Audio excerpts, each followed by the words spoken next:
Thanks for joining us. We're talking about some winter weather across the area, which is causing some breaking news all across the I-95 corridor. Thanks for joining us. I'm student meteorologist Zach Covey with that winter weather update. Here's that low pressure system. We'll talk about that in just a second. I just want to take one quick second and observe the western part of the U.S. There's hardly anything going on from the heartlands all the way west. Now, yeah, there is a new little low pressure system that will continue to push its way closer and closer to Washington and Oregon, but that's basically it. The big troublemaker that we're all going to be talking about for the next 24 to 48 hours is this little low pressure system that's spun up around Atlanta right now. It's going to move up the I-95 corridor and cause a huge blizzard. That's the same low pressure that moved through early this morning, caused some thunder and lightning, including a few isolated tornadoes all along the region across the Big Bend and portions of Alabama and Mississippi last night as well.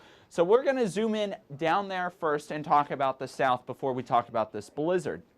So there is the cold front stretching all the way across. You can see it's finally moved off the first coast and the nature coast down through the space coast as well, through Orlando, sunnier skies for them. Now we're just watching it finally push through Miami, Key West as well later on tonight. But otherwise, Florida and much of the southeast will begin to dry out, and it will be a much nicer south. And I say much of the southeast with the exception of just a couple of areas in northern Georgia and Alabama where you can begin to see that low pressure swinging around for yet a second time, bringing in that moisture closer to, say, Montgomery, even Atlanta, possibly even the CSRA of Augusta, Georgia, and portions of North Augusta in South Carolina, where some snowfall could be happening overnight for them. You can already see that transitioning is beginning. But we talk about the big troublemaker, and that's across the Virginia I-95 area from, say, Washington, D.C., BWI,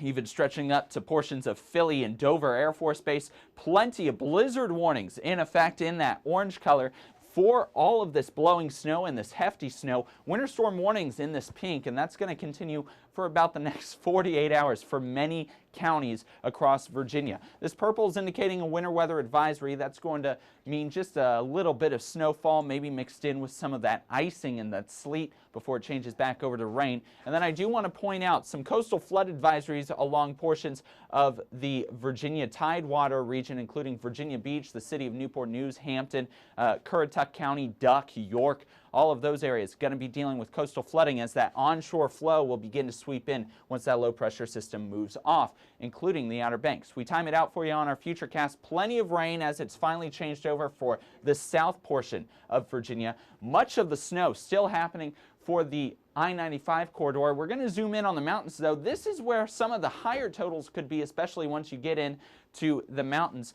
Futurecast didn't actually play all the way through, but it's going to be snowing for the next couple of hours, especially through Sunday morning, where those totals could reach as high as 4 feet of snow before all is said and done.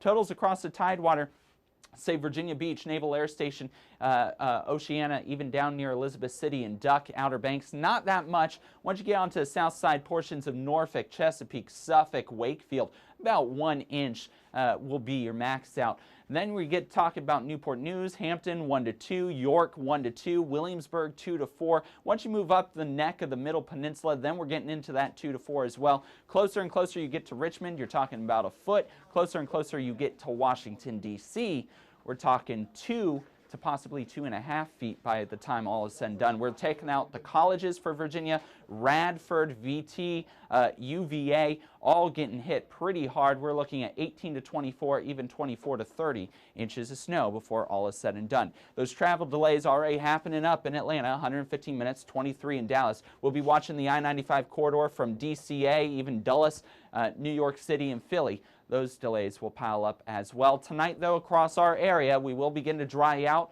especially into tomorrow, 36 for Tallahassee. That wind will be a factor, though. Wind chills dipping down even into the low 30s. Tomorrow, 46. Clouds, as we start out, we may begin to see some sun by the end of the day.